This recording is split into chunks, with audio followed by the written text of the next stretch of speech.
Tired of CEOs telling you what to think, who to hate, and who to vote for? Well, welcome to the Rick Smith Show. We don't take orders from some boardroom, and we don't do focus groups or talking points. We don't work for them, and we never will. I'm Rick Smith, and I work for you. Join us daily at thericksmithshow.com and download the podcast and never miss a minute.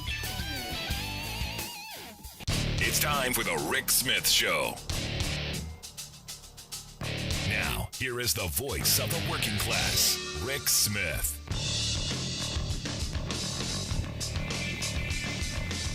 And welcome, brothers, sisters, working class heroes. This is the Rick Smith Show. Thanks so much for being here today on the big program. Lots to get to, lots to talk about. Big question of the day. Thank you, Matt Gaetz, Florida Republican, for bringing this one up. What is an overeducated woman? And how can you be overeducated? How can you be smarty pants, too smart for your own good? Was it that nasty woman in 2016? Was she the one that broke you? You know, the one who was right about everything that's going to happen? Well, the Florida congressman tweeted out, how many of the women rallying against overturning Roe are overeducated, underloved millennials who sadly return from protests to a lonely microwave dinner with their cats and no Bumble matches?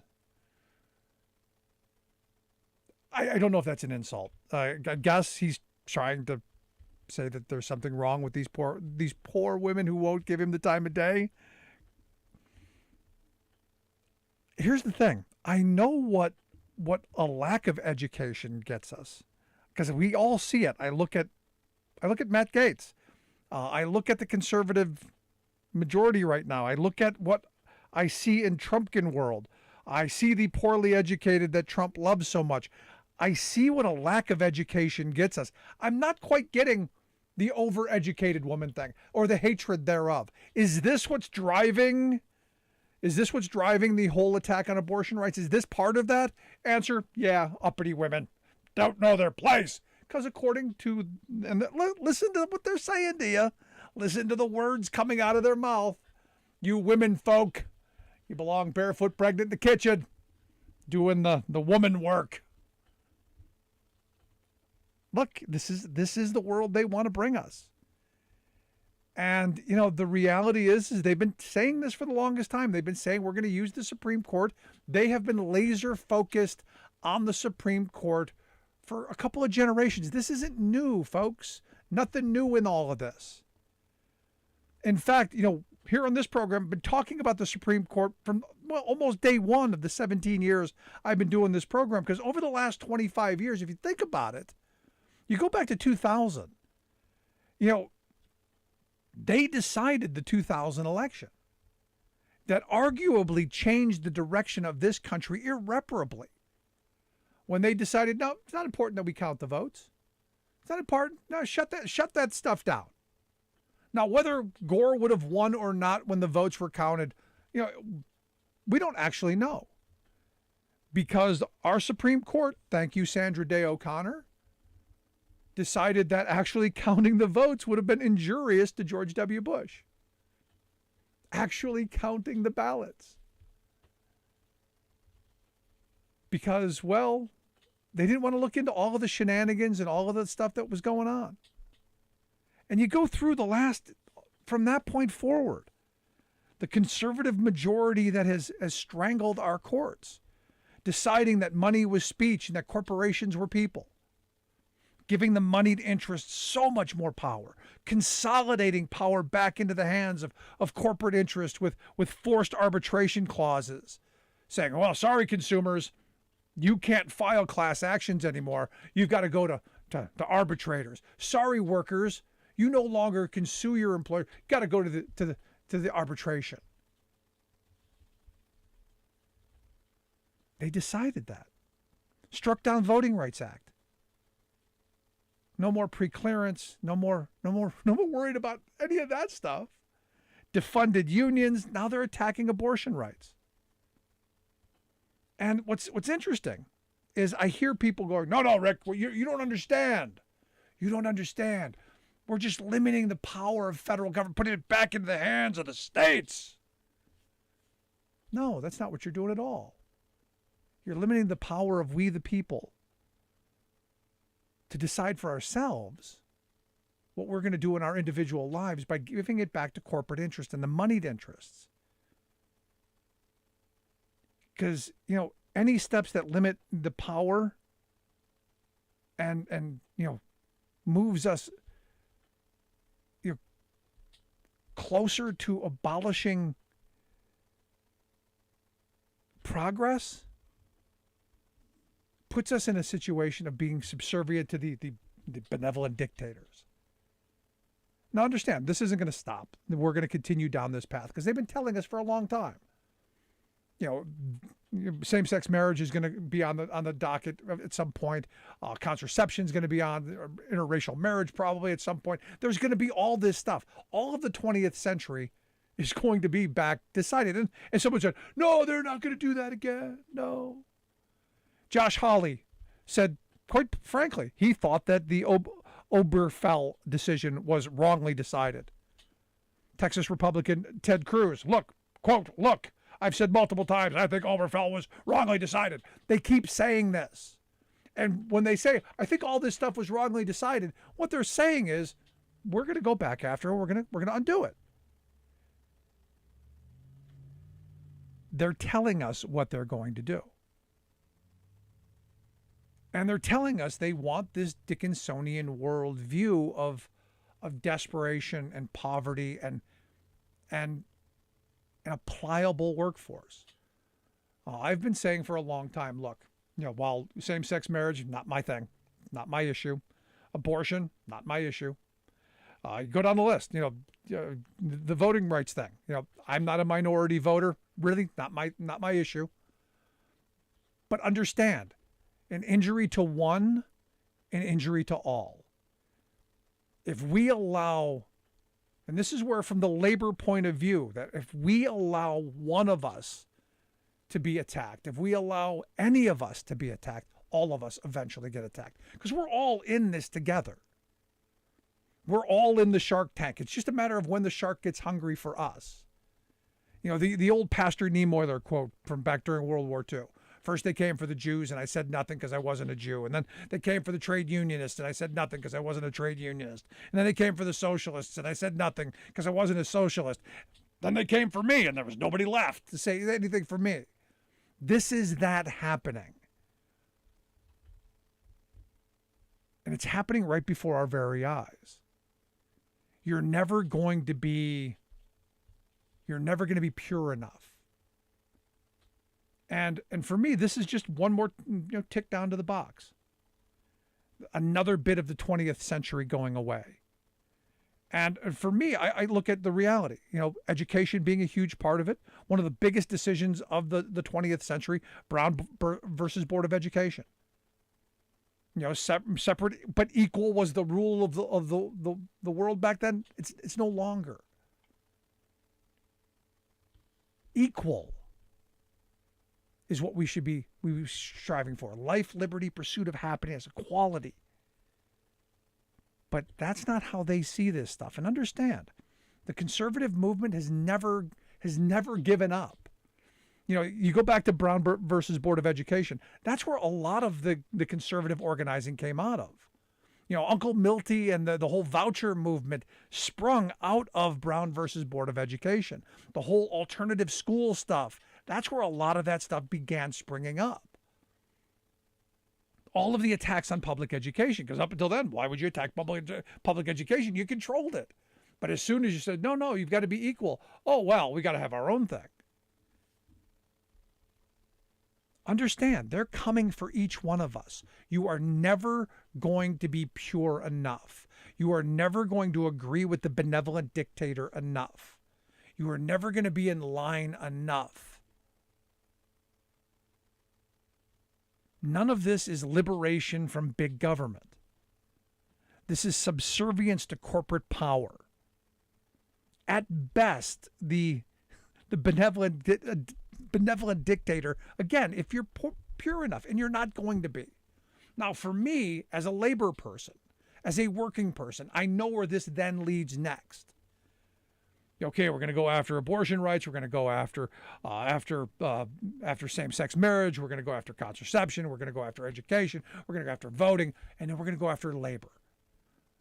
They already went after public sector unions and defunded public sector unions with their Janus decision, but it's much bigger than that. It's all of those rules. And this is where it's important from a working class perspective to understand the world that we came from and the world they want to return us to.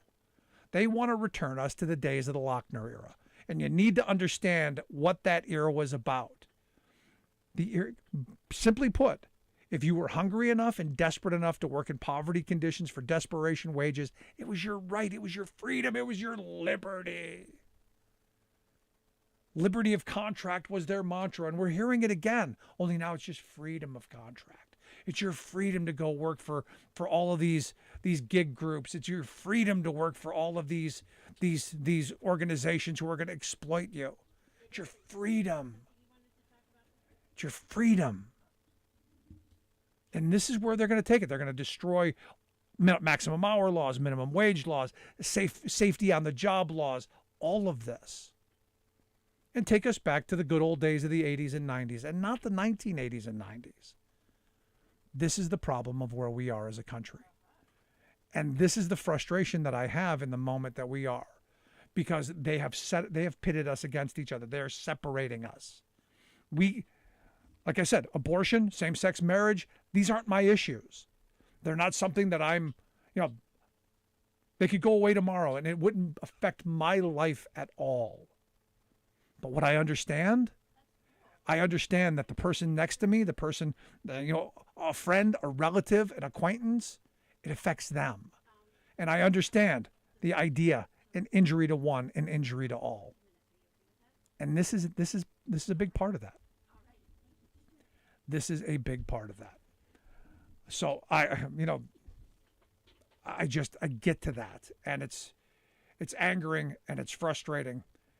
And it is what it is. I got to take a quick break here, but let's quick get a phone call in here before I take a break. I guess we got Michael on line one listening in Chicago on WCPT AM 820.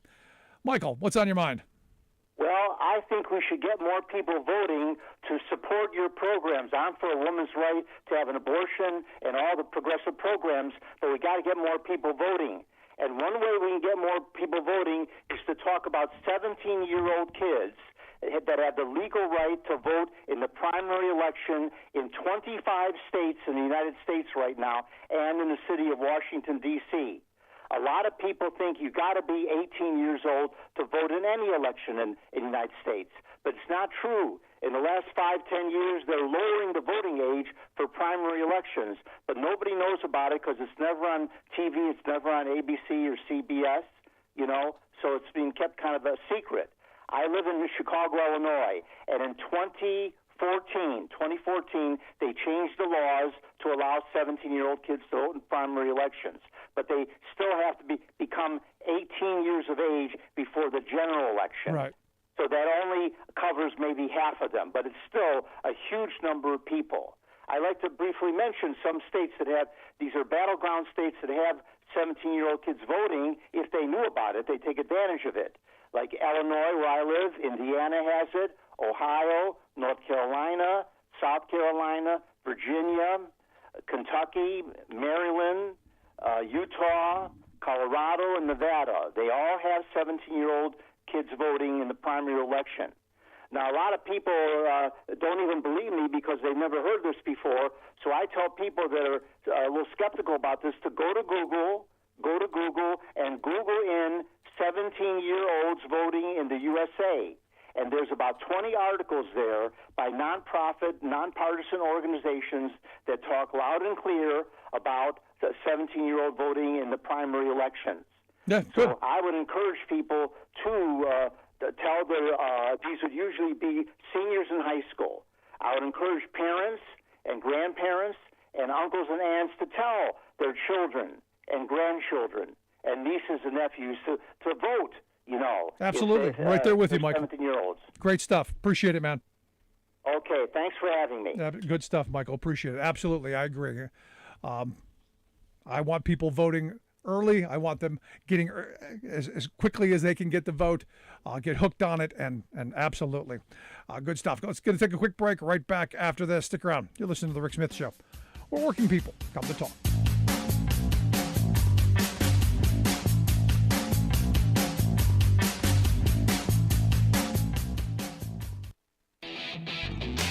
Are you tired of think tank approved corporate news and commentary? Are you tired of CEOs telling you what to think, who to hate, and who to vote for? Well, welcome to The Rick Smith Show. We don't take orders from some boardroom, and we don't do focus groups or talking points. We don't work for them, and we never will. I'm Rick Smith, and I work for you. Join us daily at thericksmithshow.com and download the podcast and never miss a minute.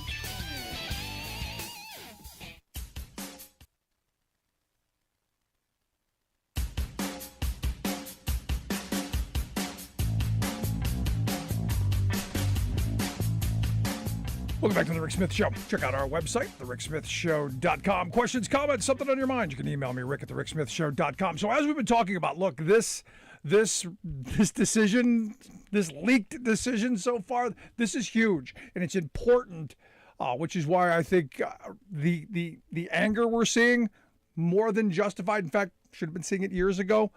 But I saw some tweets yesterday that got my attention, one of them by Illinois Lieutenant Governor Juliana Stratton, and that's why we've asked the Lieutenant Governor to come and share some thoughts on why this issue is so important to her and to the women in Illinois.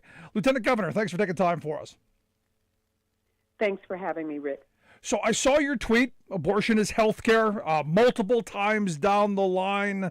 Why?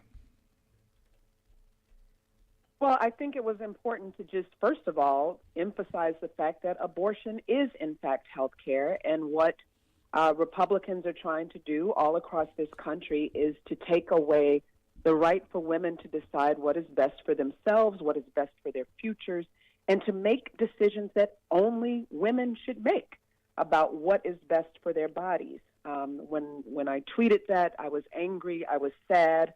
I was devastated as I thought about women all across this country who don't live in a state like Illinois, where we have done everything we can to make sure that a woman's right to choose is enshrined into state law.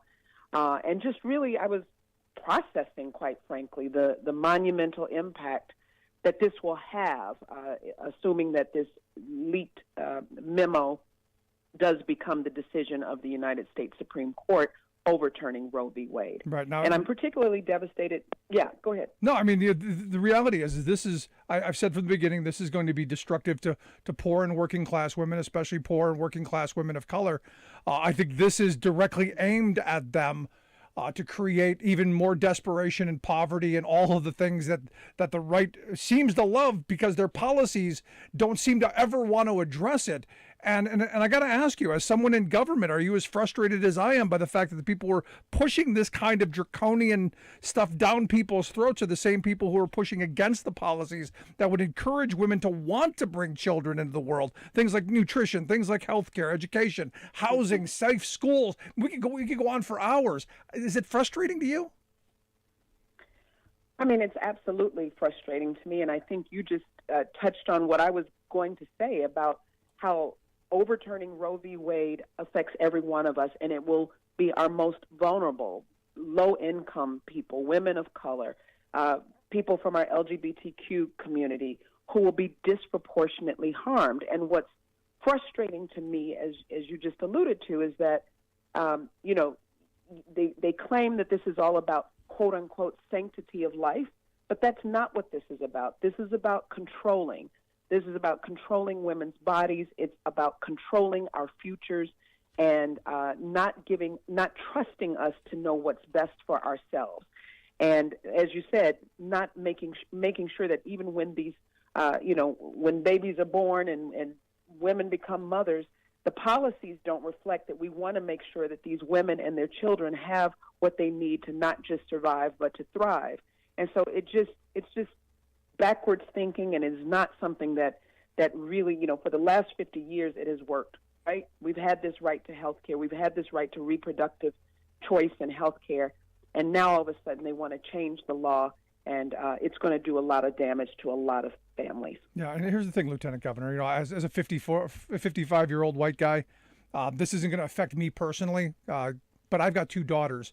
I want them to have every opportunity that their grandmother's generation didn't have. And the horror stories that my mother's generation told me, I never want my children to have to live through. And this just seems mean-spirited. It seems wrong.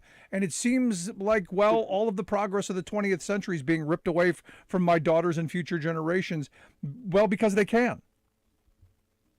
And you know what's sick about that? Because I'm also the mother of daughters. I have 4 daughters, 3 of whom are adults. And what's sick about it is that when we think about what we want for our children, we want the next generation. We want our children to have it better than we had. We want our children to have more rights than we had and more access to opportunity. But overturning Roe v. Wade, if that is exactly what's going to happen, and it certainly looks like that is the case, is going to put our daughters, the next generation, in a worse position than we were in. Yep. So it does affect all of us. It affects the parents. It affects, family members and community members, and it affects our whole country. I'm proud that here in Illinois, under the leadership of Governor Pritzker, we have been able to safeguard and protect a woman's right to choose and reproductive rights. We want to stand on the right side of history. Our members of our General Assembly, as well as advocates and activists from across the state, have made sure that it's enshrined in our state law, and that we got rid of that trigger law that was here in Illinois. If and when Roe v. Wade is overturned, there will not be a trigger law in Illinois. Unfortunately, that's not the case for far too many states in our country. We're at a really bad time. Last question. I know you've got to get going, but it just seems to me that this is mostly couched in hatred towards women. And I point to this tweet by Matt Gaetz, the congressman from Florida. He said, "How many women rallying against overturning Roe are overeducated, underloved millennials who will sadly return from protest to a lonely microwave dinner with their cats and no Bumble matches."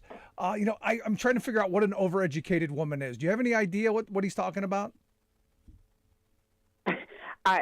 I don't know what he's talking about in terms of what makes an overeducated woman, but what I will say, what it sounds like, is that there's a real desire to keep women, quote unquote, in their place and not allow us to have the economic and educational opportunities that we all deserve to have.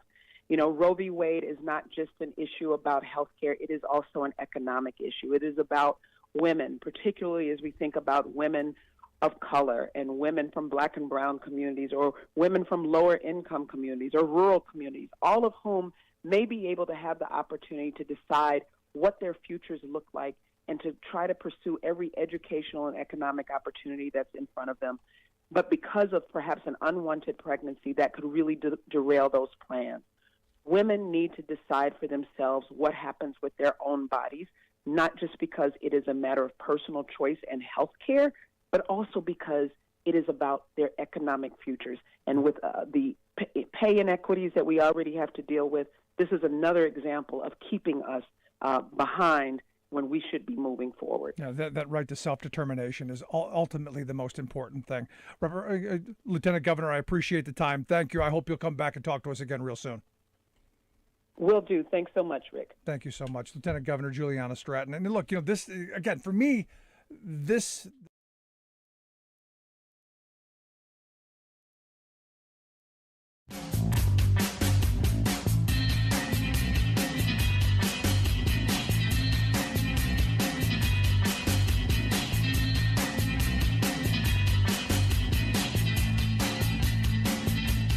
I'm Rick Smith, and this is Labor History in 2.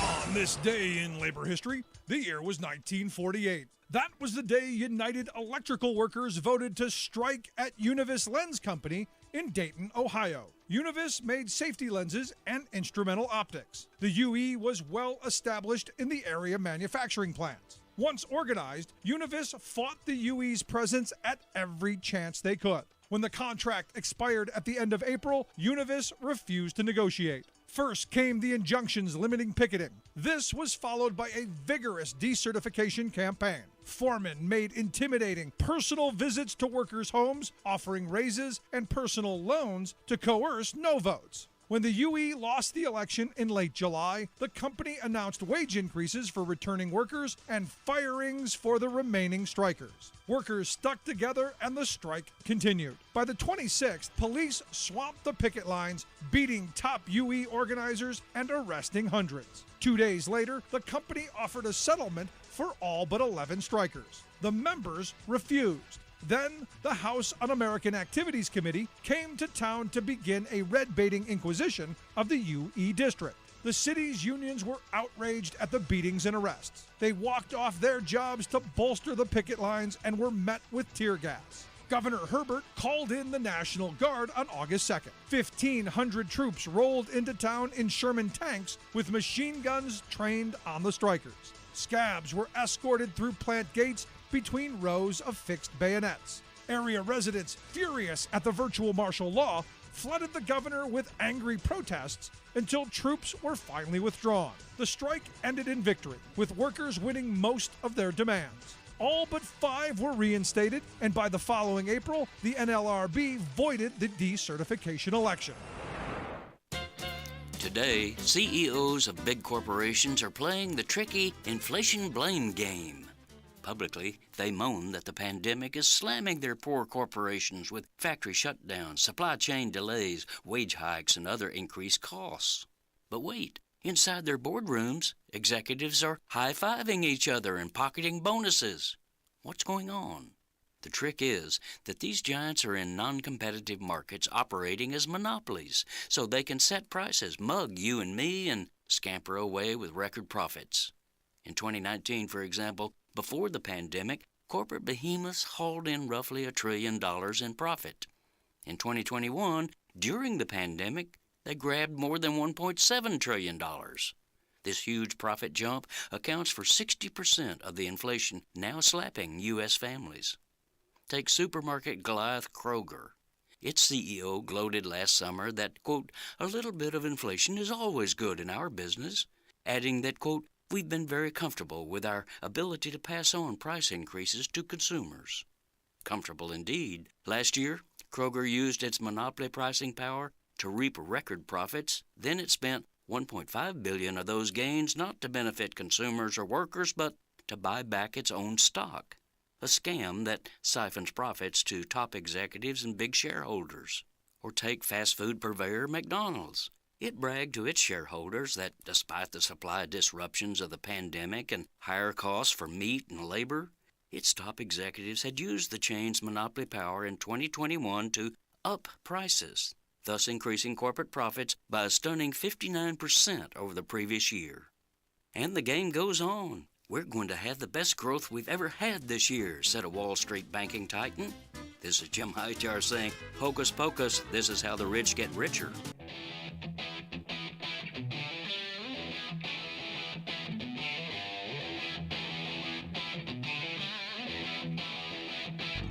Welcome back to the Rick Smith Show. Now, here is Rick Smith. So the reality is, while we've been focusing on the abortion issue, and we should, as I said, injury to one, injury to all, this is an important issue, I think, for everybody, because, look, yours is going to be coming soon, so get ready for it.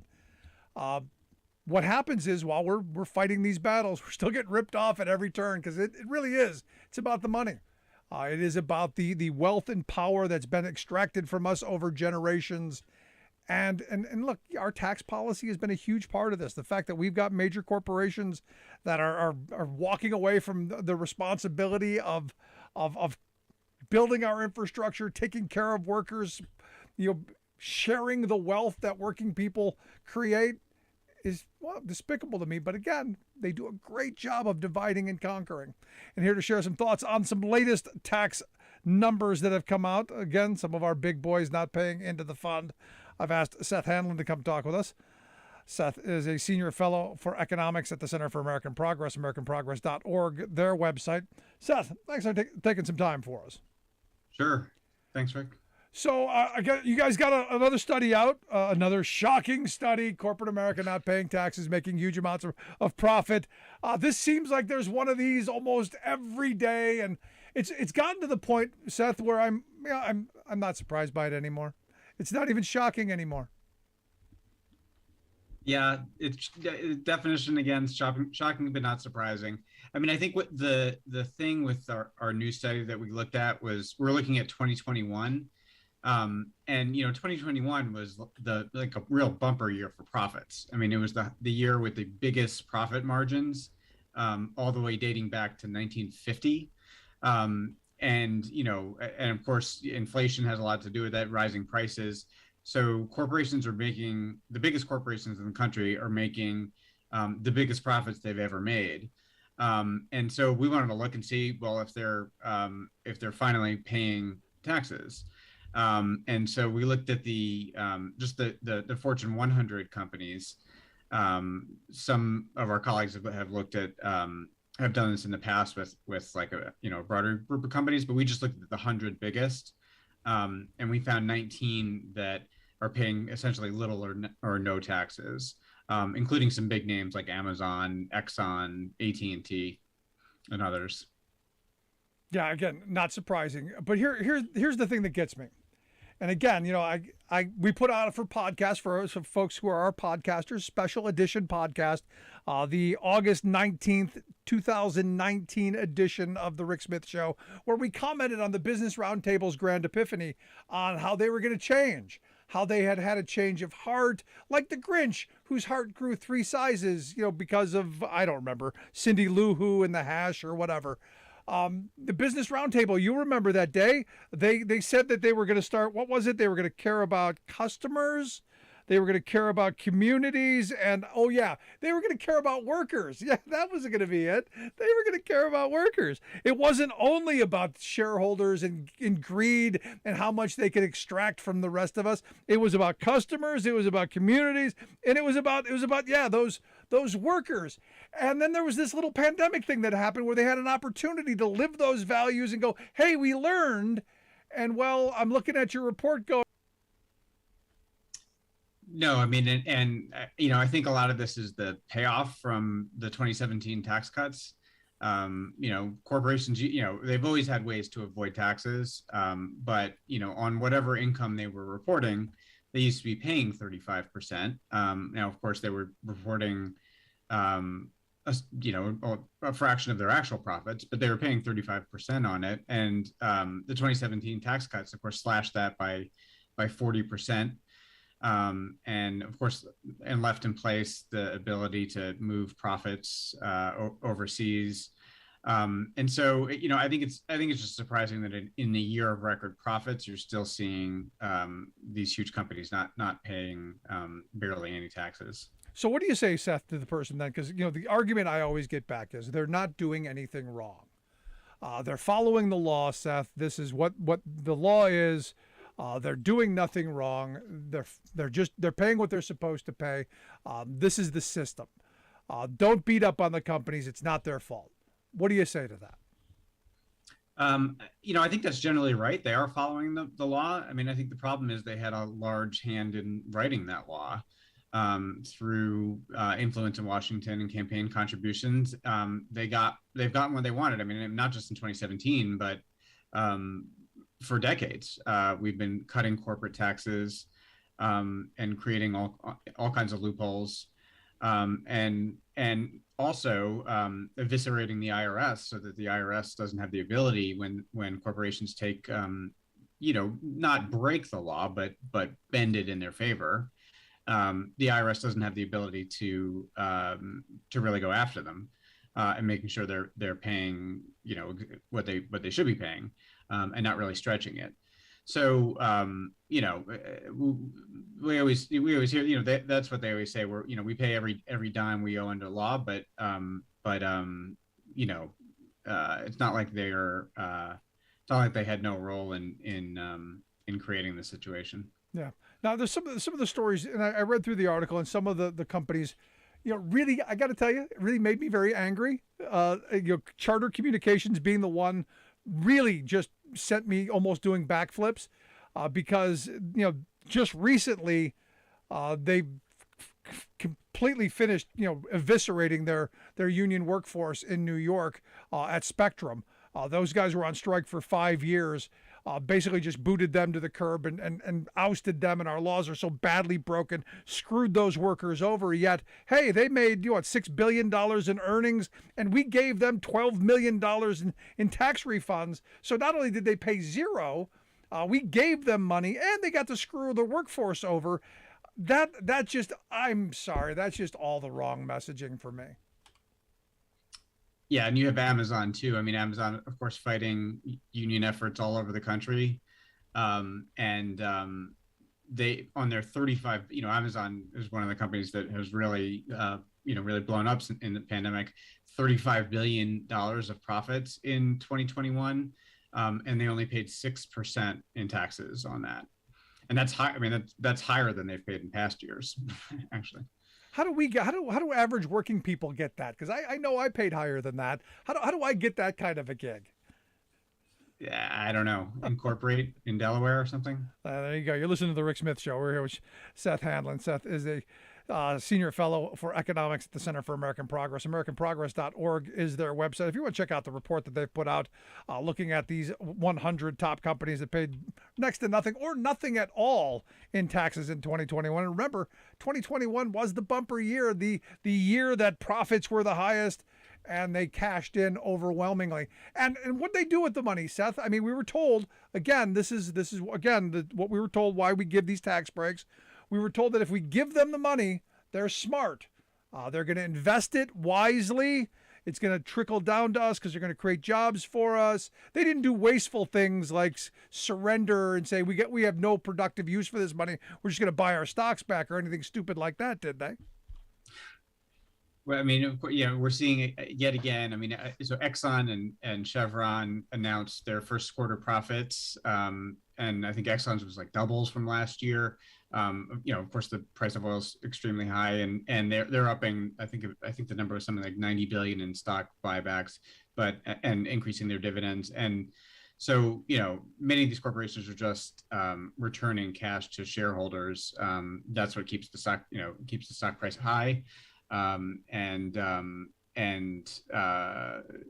have the extra cash to do it. So can we bust a myth at some point that low tax rates actually help any corporation? I mean, for me, I always thought that having a high tax rate would be a better thing because it forces companies to use money to invest, because you're actually going to invest in, I don't know, new technology and machinery and workers and anything productive, anything better than just surrendering and going, no, we're just going to give it to our shareholders.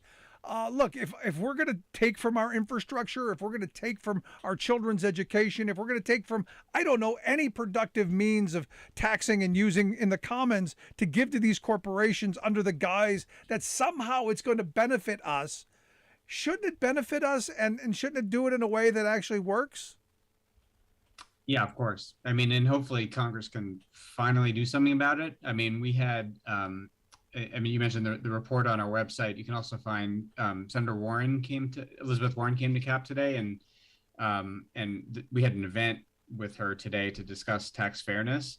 And I think one thing that's striking and is so frustrating with what's happened in Washington over the last year and a half is that you actually do have 50 Democratic votes for things like the corporate minimum tax that Senator Warren has proposed. There's a consensus. Senator Sinema doesn't want to raise the marginal tax rates, but she is okay with lots of other tax reforms, including a new just 1% tax on stock buybacks that raises something like $130 billion. So there's actually a consensus among, and there is 50 votes among the Democrats for to do some real things on tax fairness. The problem is they just need to get their act together on the larger legislation, which they haven't done yet. And if they don't this year, it would be such a huge and disappointing missed opportunity. I fear nothing gets done because right now, because of what's going on with the Supreme Court, I fear all the oxygen for anything is being sucked out of the room as we speak. And this, when you're talking about tax stuff, people's eyes glaze over and they freak out. But it's so important because the reality is this is where the power is. As corporate America gains more and more control over our economy and more control over our government, this is what it comes back to. And some of these myths have to be broken down, that tax cuts always create jobs. They don't. We gave all of this money to corporate America, and what did it do? It enriched the very wealthy.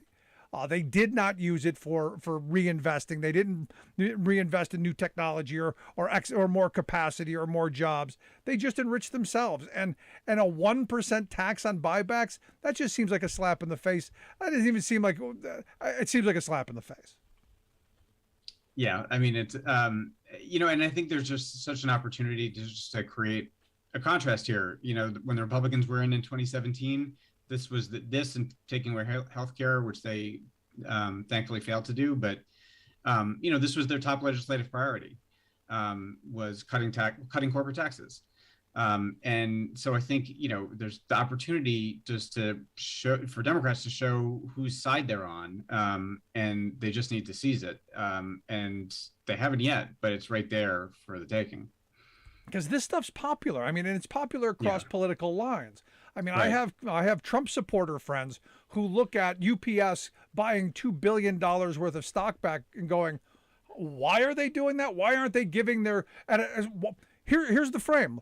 They gave part-time workers a good size raise during the pandemic, saying, hey, come work for us. We'll give you $24 an hour. And now they've clawed that all back, saying, no, you're going to make $14 an hour again, but we're going to buy $2 billion back worth of our stock so we can enrich the shareholders and the CEOs while literally stripping money out of the workers' pockets. That is the ultimate worst message. And look, even Trump supporters, as poorly educated as they are, they get that. Yeah, I mean, it's the sort of unifying issue across the political spectrum that we need tax fairness, and I think it's just so long overdue, so we're just trying to do everything we can to push this over the finish line. Yeah. So, in looking at this, last question I've got for you, we do these reports and you see them all the time. What response are you hoping to get from this, from the broader public, or is this just for the Elizabeth Warrens of the world to have the fodder to be able to go, hey, we need to act on this?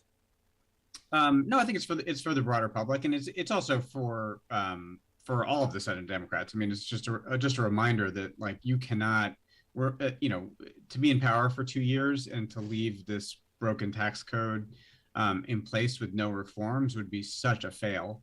And so, it's just so striking, to Amazon paying 6% is just such an untenable, unacceptable situation, that I think, this is not just the Senator Warrens who are outraged. It's all, it's all of them. And so I think this just points to the urgency. It points to the opportunity, but I think, it's up to average Americans to, make sure they make their voices heard and make sure Congress actually does something this year. Yeah, but here's the thing, Seth, and I go back to this. We've been trained almost like Pavlovian dogs that anytime we hear the word tax, we begin to foam and shake and get all tensed up. And the reality is how we funded all of the things that we take for granted. Came from people paying taxes, especially corporations and the very wealthy. You go back to the good socialist president Dwight David Eisenhower. They had a very high tax rate for a reason. We had affordable education. They had health care. We built an infrastructure that was world famous. We fought wars and paid for them. I know, shocking, because we had a high tax rate and people paid those taxes. Now we just whip the credit card out and everybody knows our debt's crazy, but we don't seem to want to deal with it. This is the way forward, I think. That's simple. Yeah, I agree. I mean, and of course, it's about funding priorities, but it's also just about who owns corporations. It's overwhelmingly the wealthy, and so the way the tax code has changed has really exacerbated the growing inequality in this country. So this is the year to start turning it around. Amen. Seth, I appreciate the time, man. Always great talk with you. Always learn something. Thanks so much. Okay. Thank you. Good stuff. Seth Hanlon, a senior fellow there at the Center for American Progress. Make sure you check out their website, americanprogress.org. We'll get links out on social media how you can check out their latest report. It will make you angry. It will make you crazy, as it does me. But you got to look at it. You got to see it. Another reason why you got to make sure you're registered to vote and you get out there. Quick break. Right back. Stick around.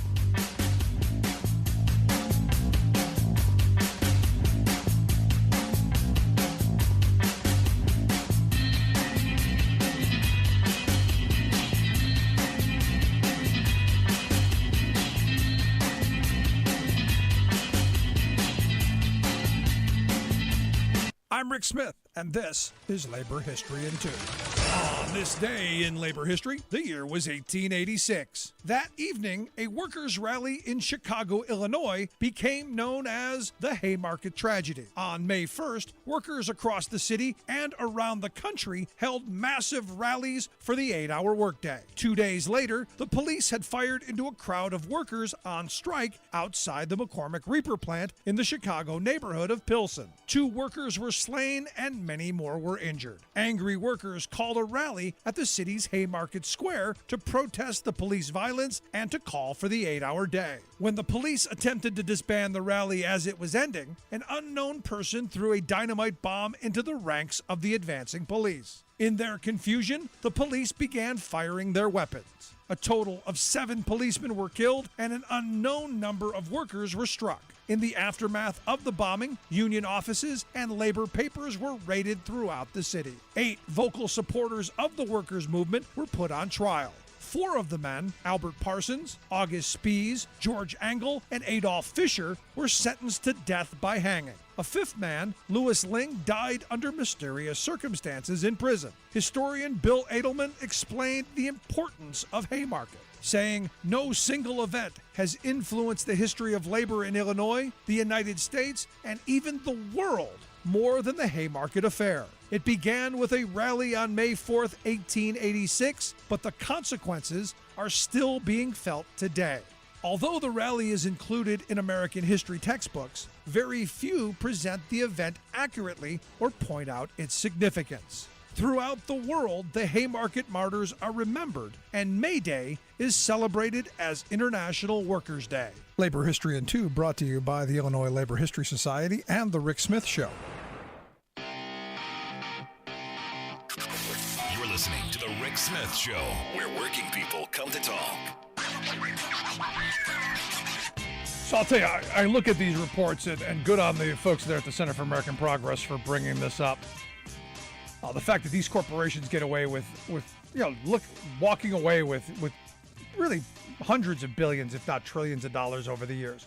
The massive redistribution of wealth that's happened in this country over the last couple of decades is literally mind-blowing. You stop and you think back, and I use that good socialist President Dwight Eisenhower thing on purpose, because by today's standards, Ike would be a card-carrying socialist. A top marginal tax rate of 92% on the wealthy. Can you imagine if someone would have, it would be heresy if someone was saying, no, I think Bezos should pay 92% on every dime over $1.6 million. The billionaire class would literally have him strung up. But that's how it used to be. That's how that generation built their infrastructure, the highway system. That's how they invested in a healthcare system. That's how they invested in education. That's how they didn't have students who were in debt for a lifetime. That's how they built a military. That's how they fought wars and paid for it. That's how they didn't have intergenerational debt like we have now. That's how they did it. They had high tax rates on the very well-to-do and on corporate America. And I would argue high taxes on businesses are a good thing because it's going to make business use their revenue more effectively. It's going to make them reinvest their money instead of giving it to the government. It's going to make them reinvest that money into their business to grow their business instead of putting it into their pockets or handing it out to the shareholders.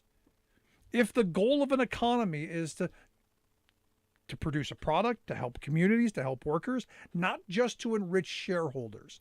And this is the difference of mindsets in this country, and why I think that Business Roundtable epiphany was so important. What they were saying back in 2019 is, we've now learned our lesson. It's no longer just about us getting greedy rich. Even though, oh my gosh, did they get greedy rich? To the tune of trillions of dollars they've extracted from the working class. In fact, there's a Rand Corporation study out there that says it's something like $50 trillion over the last 45 years they stole from working people. Through lower wages, through ripping off their health care, ripping off their pensions. And this is one of those moments where the re-education, the awakening has to happen. That working people have got to start advocating for themselves in a way that we haven't for a very long time. We've got to be coming together and fighting back and saying, look, we want corporations to be profitable. We want them to do well, but they got to do well on our terms. They got to do well by doing well by us, by doing well by our communities, by not just extracting from us, but adding to our community, adding to our ability to thrive and survive. And that means part of it paying taxes. I mean, these stock buyback things, every person should be infuriated by this because it's a surrender. It's saying, we don't know what else to do with the money. We have nothing more to do with it. We're just going to divvy it up amongst ourselves. We got this windfall and we're just for us. Hooray for us, and well, the heck with you. Because we're not creative enough to take on new business. And we're not going to share it with you. In the past, now, my grandparents' generation, this is what went to wages. This is what to better benefits, health care, retirement security. Not anymore, because we don't have the power to demand it, which is why, again, I'm such a strong supporter of labor unions. Because I guarantee you, UPS, they're going to hear about these stock buybacks. Next year, when the Teamsters sit down across the table from them and renegotiate their master contract, you're going to hear about that $2 billion. And the fact that they clawed back those wages from those part-time workers. That is going to come back. As it should. And look, the reality is we've got to stand up and we've got to demand better. We've got to demand more from this. Because ultimately, we're the ones who create the wealth that they benefit from. We're the ones who do the work.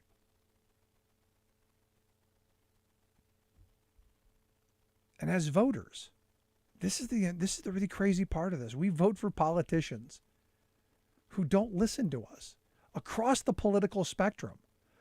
What I'm talking about tax-wise is not insane. It's not controversial. Across the political lines, people believe corporate America and the very wealthy should pay their taxes because we pay our taxes. The idea of, the cave mentality, the bigger your shoulders, the more water you carry, the more this country is giving you, the more that is expected of you. That is not radical. But you would listen to our billionaire class going, oh, tax the richest, we pay all the taxes. No, you have all the money. And if you look at what came out of this pandemic, how much of the pie they literally took, it's obscene. And to have a system I know, but Rick, they're just following the law. And that's my problem. I don't have a problem with the people. I have a problem with the system. And the system is our fault. And we can change that. And as I've been saying, we've outprocreated them. There's more of us. So we can do this. We can do it. Love to hear your thoughts. You can email me, rick@thericksmithshow.com. For stations cutting away here after hour one, make sure you check out the podcast or check out our website, thericksmithshow.com. For those sticking around for hour two, we're going to take a quick break right back after this. You're listening to The Rick Smith Show. We're working people. Come to talk.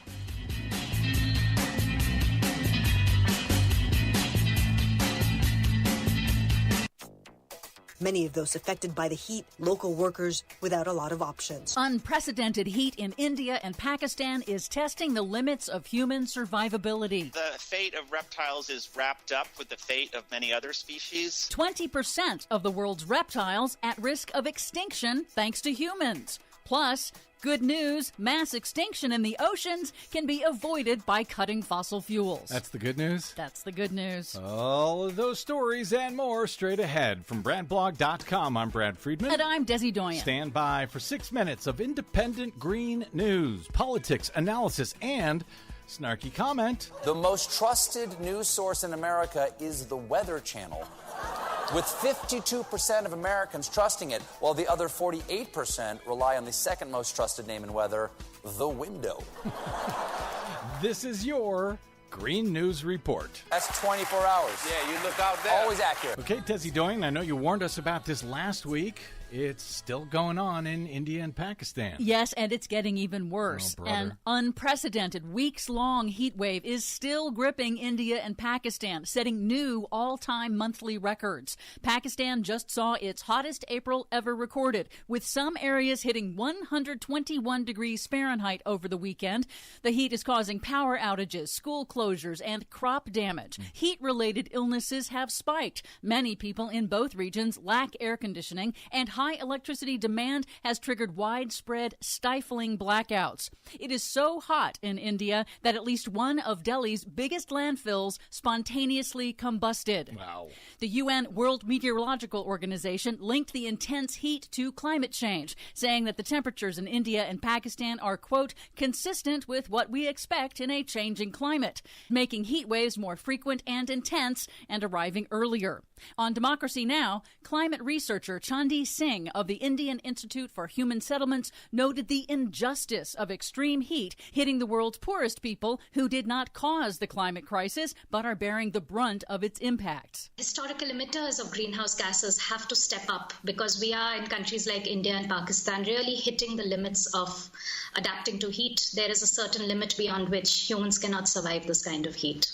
So it's a deep injustice in that sense. And the heat will likely get worse. It probably won't break until monsoon season arrives in June. The historic heat is already impacting the global food supply, decimating India's wheat and fruit crops, causing prices to spike, and raising the specter of a global wheat shortage following Russia's invasion of Ukraine, which has already had a devastating impact on wheat supplies. So all of the things you have warned about for so long all seem to be coming true this spring. Sadly, yes. A slew of recently published studies also show how humans are accelerating the rate at which animals and plants are going extinct, faster than previous projections. In a first-of-its-kind comprehensive study of more than 10,000 reptile species around the world, researchers found that more than 20% of all reptiles are now at risk of extinction due to logging and agriculture, decimating their habitats and destroying ecosystems at an unsustainable pace. In a different study, researchers reported that the world's insects are also in dramatic decline. And that's a bad thing? Yes. Oh. In some areas, overall insect populations have dropped by nearly half in both population and diversity due to the combination of expanding industrial agriculture and man-made global warming. And why is it a bad thing to get rid of all of the insects? Because the insects are the foundation of the food web that feeds pretty much everything on the food web above them. Oh, there's that. Another study warns that 2021 was devastating for the world's forests. Massive wildfires helped fuel global forest losses in 2021, accounting for more than 1/3 of the world's tree cover losses just last year. That's the largest share on record. Fires, logging, and expanding agriculture destroyed more than 90,000 square miles of tree cover in 2021 alone. That's an area roughly the size of Oregon. Another new study warns that the man-made climate crisis is pushing Earth's oceans toward a mass extinction event over the next 200 to 300 years. And it will be unlike anything the planet has seen in the last 250 million years, when scientists believe up to 90% of marine organisms went extinct. However, the researchers say there is some good news. Mass extinction in the oceans can be prevented if humanity shifts away from burning fossil fuels. It's also the best news of the day so far because it's only going to happen 200 or 300 years from now. Finally, a bit of actual good news. Denmark announced a major plan to replace all natural gas heating in homes, investing in a massive initiative to convert about half of the Danish households that still use natural gas to district-wide steam heat over the next 6 years. The rest of Denmark will be converted to super-efficient all-electric heat pumps, and it will all be done by 2028. Take that, Mr. Putin.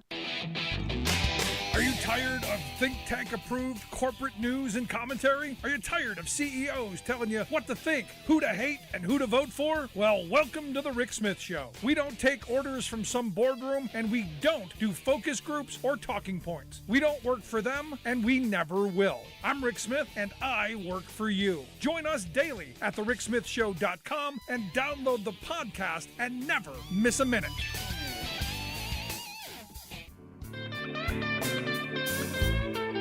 Welcome back to the Rick Smith Show. Now, here is Rick Smith. So I'm still hung up on the Matt Gaetz thing. I got to get an answer to the Matt Gaetz question, and that's why I'm going to turn to someone who I think could be one of them. That could be one of them, and we're gonna flesh this out a little bit. Because there might be some overeducated woman out there that maybe she's got a reason. Maybe there's an explanation. Maybe. That's why I've asked my good friend Helene Nolan to come share some thoughts with us. She's an opinion writer over at the Washington Post, also the author of Pound Foolish, the co-author of The Index Card, probably one of the smartest people I know, and also a woman, could be one of those overeducated women that I've heard all about. Helene, thanks for taking time for us. But I'm not a millennial, and I don't have a cat. I've got didn't he say a cat or a microwave? I forget what he said. It's like, can I be honest? Like, I get him confused sometimes with Madison Crawford. It's like these weird, vaguely strange Republican guys saying crazy stuff and doing even crazier things. Is that a polite way to put it? Yeah. That won't get me banned from one of the radio stations you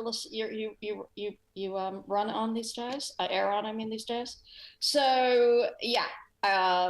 The cat. It was. Let me read the exact. Did you read the remark? Yeah, it was how many of the women rallying against overturning Roe are overeducated, underloved millennials who sadly returned from protest to a lonely microwave dinner with their cats and no Bumble matches. You know what's really crazy about that is this is my anecdotal take, and there's some polling data to back me up on this. I actually found out since. Is that one of the things I've noticed over the past several weeks is that it's women my age who are the most impassioned about this topic, at least till this Monday when it actually became a sort of reality. And I was trying to piece this together for a while because, I obviously believe a woman has a right to choose, but it's not, I'm over 50. It's not in one level, it's not going to be, not an issue I have to deal with on a very practical basis anymore. And I wondered about this, and I looked up some polling data, and indeed, the support for Roe actually goes up by age, which is kind of interesting because you wouldn't expect that, right? You would think that, people tend to be more Republican as they get older, they support it less. But actually, there's a lot of, I assume, lived experience in all of this. And certainly people my age are certainly easily enough able to connect to people 10 years older who remember life pre-Roe. Certainly people older than me full on remember life pre-Roe and tend to seem to want to keep it. So this whole idea that it's just millennials, who can't get bad dates on Bumble and just have cats and microwave dinners is just kind of BS, frankly, on top of everything else. Roe has, majority support in this country, and not by a small amount. We're talking high 50s, low 60%. Do not want to see it overturned. Yeah, but it makes sense that an older generation, as you've said, would understand it because they lived it, and it would also understand that people who have never understood what it was like to not have it wouldn't understand what it would be like not to have it. Are you seeing that the younger generation is now coming around to uh-oh, this is a bad thing now that it's happened? Because I had a couple of people say, well, it hasn't happened. I'm not going to get upset about it. And then I had someone else tell me, well, we'll figure out. We've got technology. We can get around it. That there's always a workaround. I'm curious your thought. Well, I mean, I find this workaround talk actually like among the most offensive part of it all. Because it does seem, there is this logical thing. Oh, it's okay. I'm in Texas. I'll go to California for the weekend, whatever.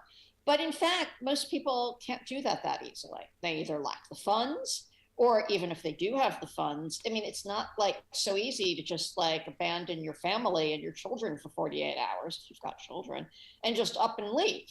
I mean, people ask questions. Do you really want to share why you're going to California with some random person? Or do you really want to lie about it either? Or if you're in Texas, hold on. Or if you're in Texas with the bounty hunter law, are they not going to track you down and put you in jail for doing it anyway? Because, well, it's now a reality TV show and in someone's business. I mean, or did I miss something? Because I'm expecting laws to follow you across state lines, to where even if you go to a state where it's legal, wherever you live, you still did it. It's still something you did. You still live there. I expect them to try and come after you where you live. That's an interesting thing. I mean, it actually brings up all sorts of weird constitutional issues that it doesn't seem like the Supreme Court's thinking about very much yet. Can you enforce another state's law? I mean, in another state, if somebody does it in another state, how does that work exactly? Or do right now it's not, the way it's worded right now is that the Texas law, at least, is that it's the people who assist. So that's why like Uber and Lyft are so freaked out, because they think somebody's going to sue their Lyft driver or their Uber driver for taking the woman to the airport, but you can't actually sue the woman. So, but it does raise all these weird questions about, as these things become more online and more of them. And now you got these companies like Amazon came out today and said they'll pay, $4,000 for someone to go. If you live in a state where they make it illegal, they'll pay like $4,000 for you to go to a state that does it. Now, are they going to be held liable? Well, I think the bigger point is why aren't they just saying we can't stand this law? And the answer is, I mean, I can't speak about Amazon, but like a perfect example would be Citibank. I always still think of it as Citibank.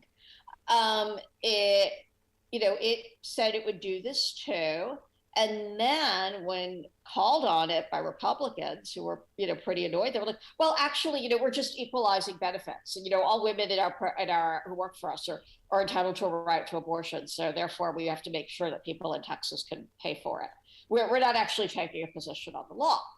And this is corporate cowardice. I mean, it used to be, as you and I know, corporations tried to keep their maneuverings behind the scenes. They gave money to politicians, but they didn't speak out. This really changed during the Trump era. Now they all speak out, but they only want to speak out on what they want to speak out on, which doesn't really practically work all the time. Yeah, as soon as you open that door, this is as soon as they started to open the door, businesses wanted to get into politics. This is the world that they opened up into. Mm-hmm. But for me, this abortion issue, this is an economic thing as much as anything else. I mean, it's a privacy issue, absolutely. But for my daughters, I keep saying this is an economic issue. This is going to decide, whether they're going to be, living in destitution or they're going to have opportunities based on what could happen to them at some point. And it may not even be their choice. I mean, there's still the possibility of who knows what happens down the road. Well, I mean, women do not have full economic or political citizenship without total control of their bodies. That's just a basic fact. And, you could actually correlate stuff. There are surveys, that show women made massive gains after the pill came in, for instance, in terms of work and salary.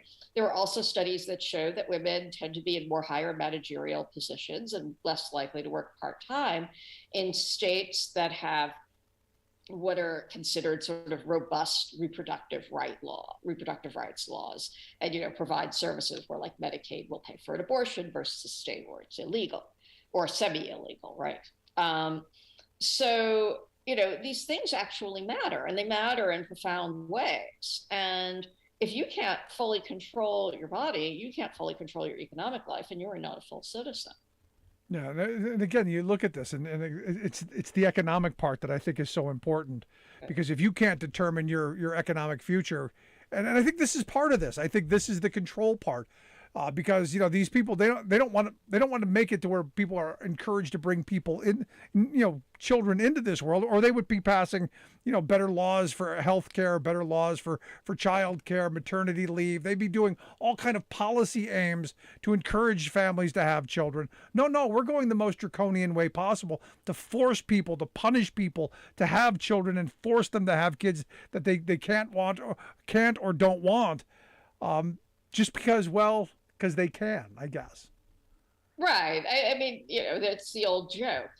Republicans care about the child till the moment it's born.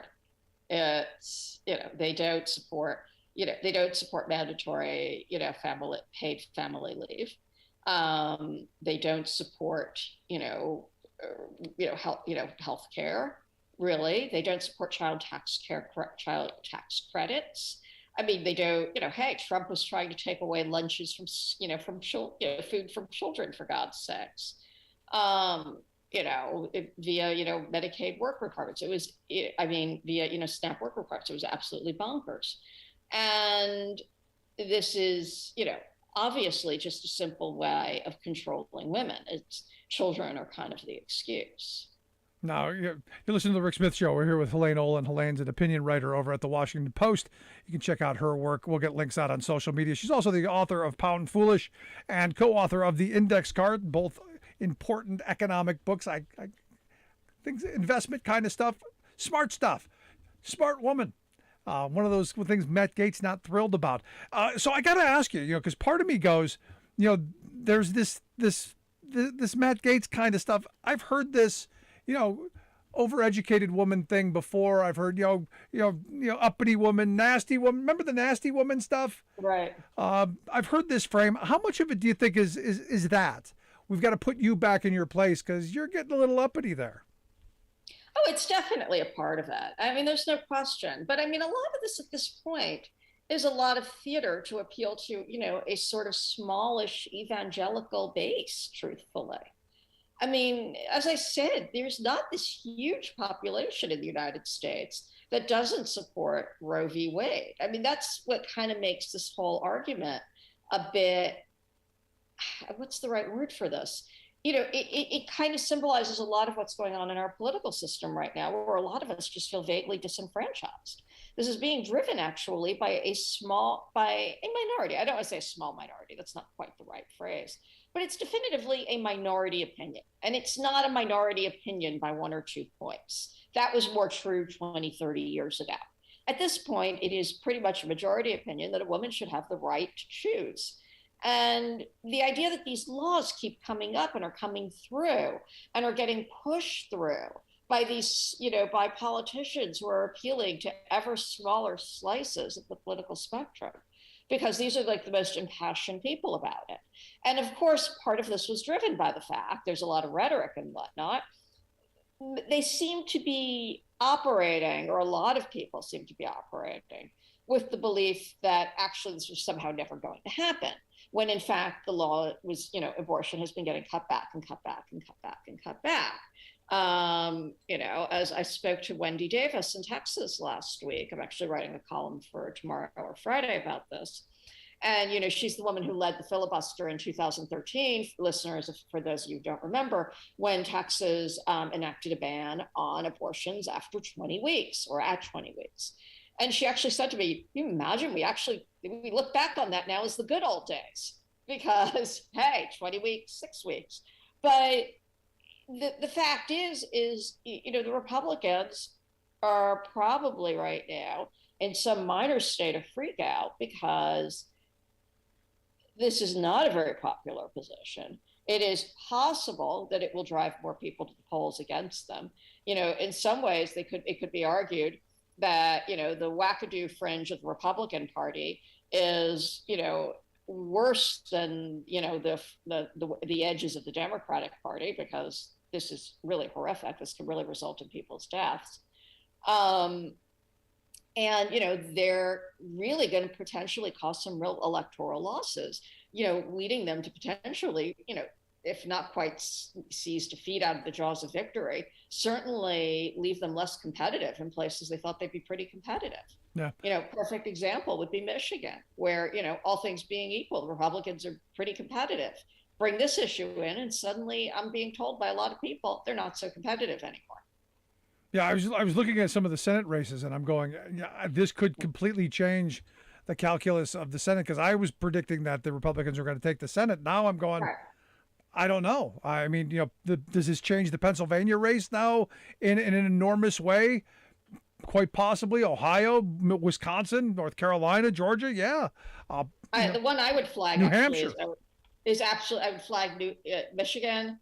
I'd flag New Hampshire. I'd flag third one I'd flag is Arizona.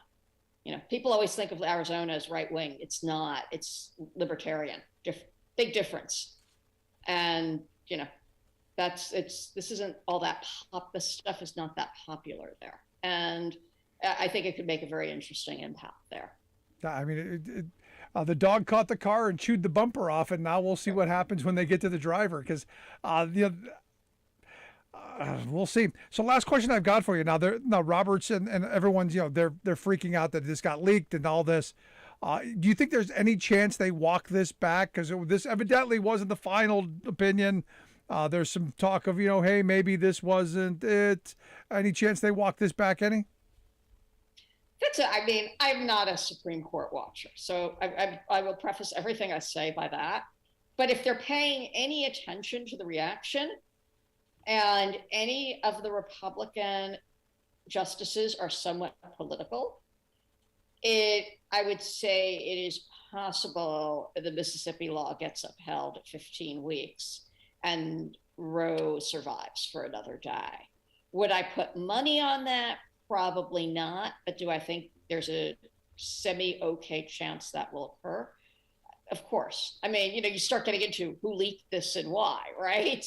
It's certainly not in the interest of the Democrats, of any, Democratic justice to leak this. So you have to start thinking who would have actually leaked this. And admittedly, as somebody who has been the recipient of leaks, I can tell you people leak for all sorts of weird reasons, and their reason might well make zero sense in the end when this all comes out in 30, 40 years from now. Yeah, I had someone email me and say it was Clarence Thomas who leaked it, because he's hoping that we overturn interracial marriage so he doesn't have to go through a divorce.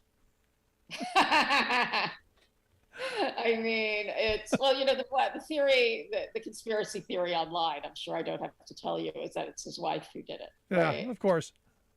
It's, it's Colonel Plum in the parlor at this point. I mean, with the candlestick. I think we can play this game forever. So I think we're going to have to wait it out. But I will say that if anybody's paying attention to the reaction to this, that they've got to kind of know this is going to make a significant dent in the legitimacy of the court. Well, and I don't think as a country we can afford that right now. But whether that will make an impression on anybody there, I can't tell you. Well, we'll see where it takes us. But Helene, I appreciate the thoughts, the input. It's going to be an interesting summer, I think. Unfortunately, yes. The Chinese curse, may you live in interesting times, right? Most certainly interesting times. Good stuff, as always. Hope you'll come back and talk to us again real soon. Absolutely. Good stuff. Our good friend Helene Nolan. Make sure you check out her work over at the Washington Post, where she does an incredible opinion column. We'll get links out on social media how you can take a look at that. Gonna take a quick break right back after this. If you're just joining us, make sure you grab the podcast. Never miss a moment, never miss a second. Share it with your friends. It's right there at the website or wherever you get your podcasts, from iTunes to iHeart, Podbean to Stitcher, everywhere in between. Right back after this. Stick around.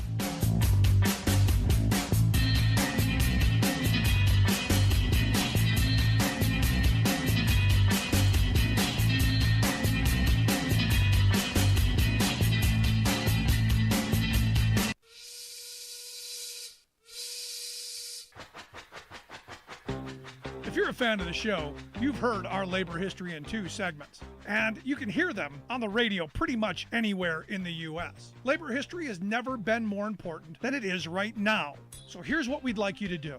Tell a Teacher. Tell a teacher that labor history is important and that they can get digestible 2-minute lessons that are absolutely free. Free to download, free to use, free to share.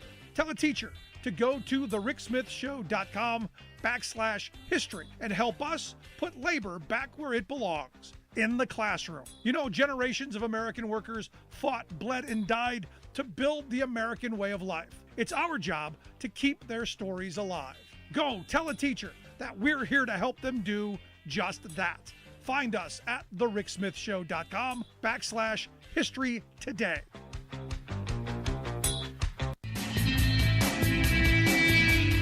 Welcome back to the Rick Smith Show. Now, here is Rick Smith.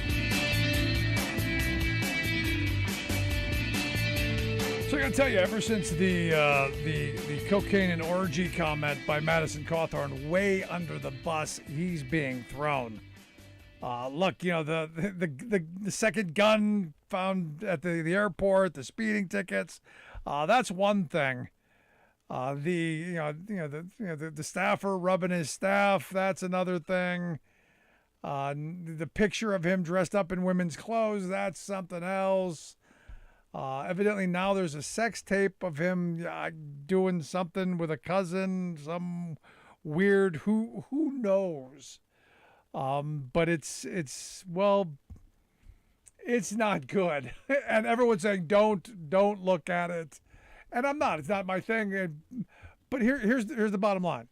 Madison, live your truth, buddy. I think everybody knows it's okay. Come on out. You're okay.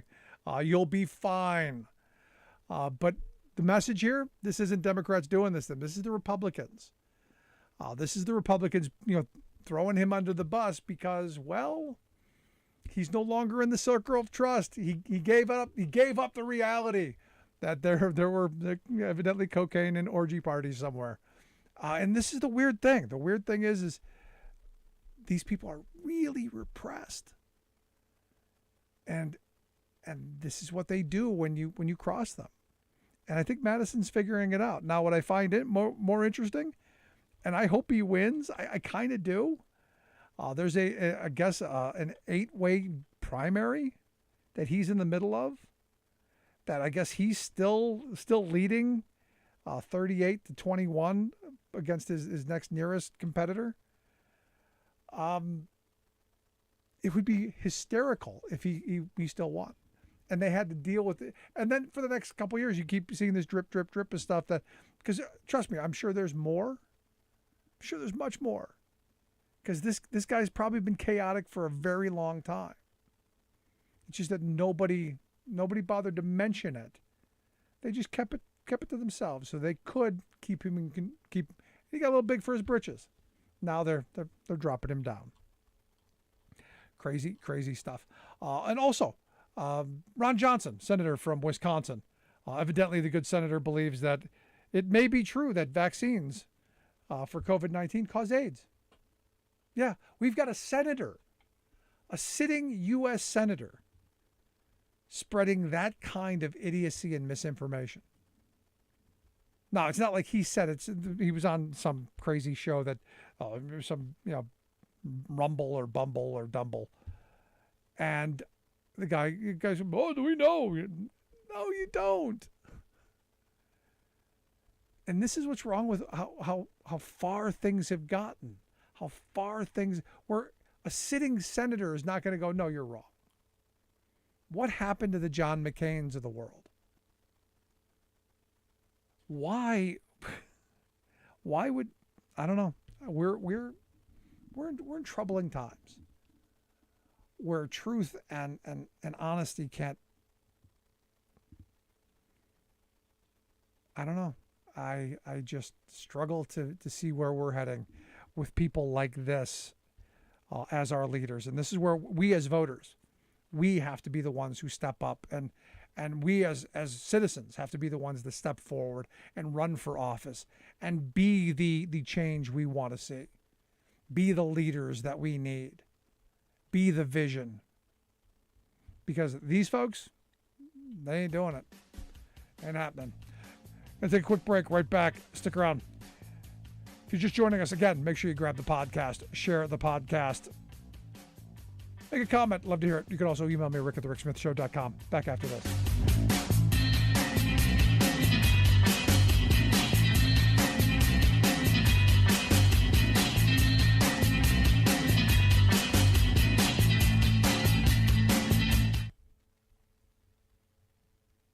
I'm Rick Smith, and this is Labor History in 2.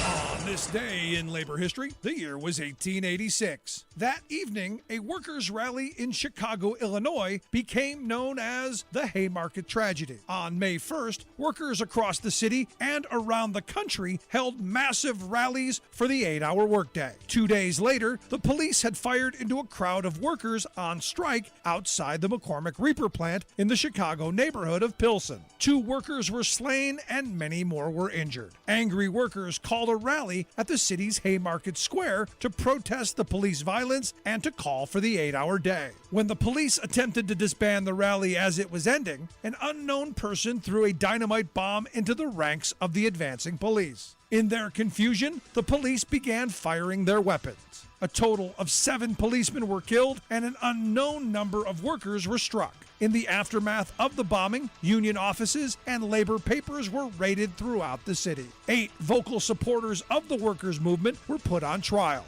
4 of the men, Albert Parsons, August Spies, George Angle, and Adolph Fisher, were sentenced to death by hanging. A 5th man, Louis Ling, died under mysterious circumstances in prison. Historian Bill Edelman explained the importance of Haymarket, saying, "No single event has influenced the history of labor in Illinois, the United States, and even the world more than the Haymarket Affair. It began with a rally on May 4th, 1886, but the consequences are still being felt today."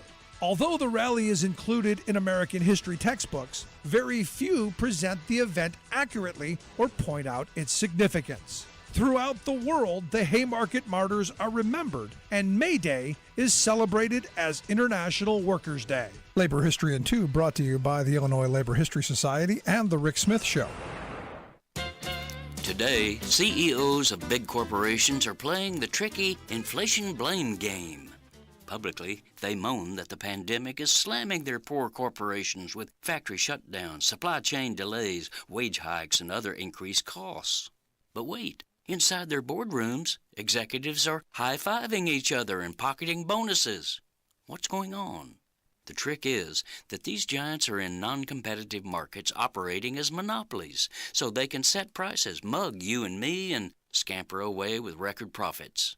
In 2019, for example, before the pandemic, corporate behemoths hauled in roughly $1 trillion in profit. In 2021, during the pandemic, they grabbed more than $1.7 trillion. This huge profit jump accounts for 60% of the inflation now slapping U.S. families.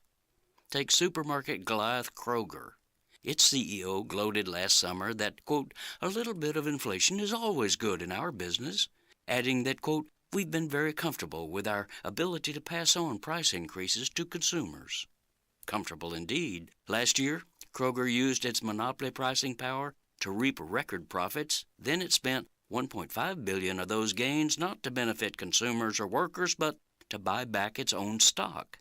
A scam that siphons profits to top executives and big shareholders.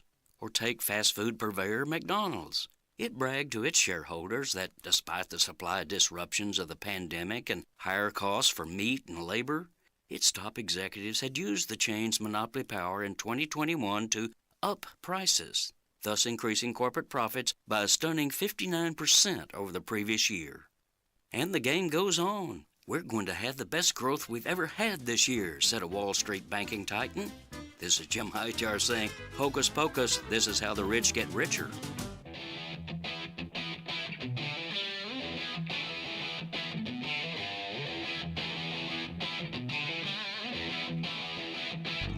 Welcome back to the Rick Smith Show. Now, here is Rick Smith. We got a lot of response from folks on the Amazon story we talked about yesterday, the fact that the second warehouse in Staten Island went down to defeat. And look, this is what happens when, from what we've been hearing, they made the days shorter, they were nicer, gave them more flexible schedules. This is what happens when the sweeteners come out. And look, Starbucks is doing the same thing, giving raises to everyone but those nasty people. It's the bribery. It is what happens, which is why I keep saying you need to build the movement. You need to build activists of people who are saying, you know what, we demand more than just a couple of sweeteners and the platitudes and the pats on the back. Because as we saw during the pandemic, they're going to claw those back. It's all going to go back once the threat goes away. But here to share some thoughts on both the Amazon and the Starbucks campaigns, I've asked our good friend Dave Jamieson to come talk with us. Dave is a labor reporter over at Huffington Post, huffpost.com, the website. We'll get links out on social media. Dave, thanks for taking time for us. Rick, good to be here. So, let's start with the big story. Amazon, the second facility there in Staten Island. Were we surprised? I got to tell you, I was kind of surprised at the attorney going, no big deal, win some, lose some. A little surprised by that. Well, I think part of the thinking, this campaign is a little more freewheeling, and I think, a lot of unions are really cautious, and very few are gonna walk into an election where they don't feel fairly certain they're gonna win. I think the Amazon labor union is a little different, and we saw that the first election too, and the second. They filed for an election without a super majority of support. Their thinking was, if we have enough cards to go for an election, we're going to go for it, and we're going to run a sprint and try to rally support. That's not how a lot of unions do it. It's how they did it. At JFK 8, it worked out, incredibly. It didn't pan out here. But I think it's a union that's just not going to be afraid to take a shot at things, not knowing how it's going to go. And, I actually was not too surprised to see how kind of, blasé they were about the loss. As their attorney said to me, you win some, you lose some. And this isn't going to be the last election they go for. Right. I thought it was going to be a lot closer. I thought there was a good chance they'd pull it off coming off of JFK 8. This huge victory that was news all over the country, but there was a little something different going on at this warehouse. A lot of people say the sorting center, it's this is not quite as grueling a job, and I'm sure Amazon, they had a little more time to work their playbook and figure out how to combat this one. So maybe it's not all that surprising that they lost, but they got a lot of leads all over the place, and I won't be surprised if they file for, another couple elections soon. Maybe in areas like New York City where there's a lot of union support, but maybe not necessarily in New York City itself. Yeah. No, I've said for a while, I mean, if that model is going to work, it's going to be in New York, because there is a culture of unionism there. And look, every time I say that, someone, no, you're wrong. There's no culture of unionism. No, you can't trip over somebody without knowing somebody who's in a union and knows better wages, hours, conditions, voice on the job, respect, dignity, all the things that we talk about. So that message there, what was surprising to me is some of the reporting that came out of some of the reasons why people didn't vote for the union, is that they thought that, the asking for $30 an hour was unreasonable, that they didn't. I guess I'm struggling with how little we think of ourselves as workers, that we're not worth, that. I guess that's where my struggle is, that I think we underestimate our value to these big companies.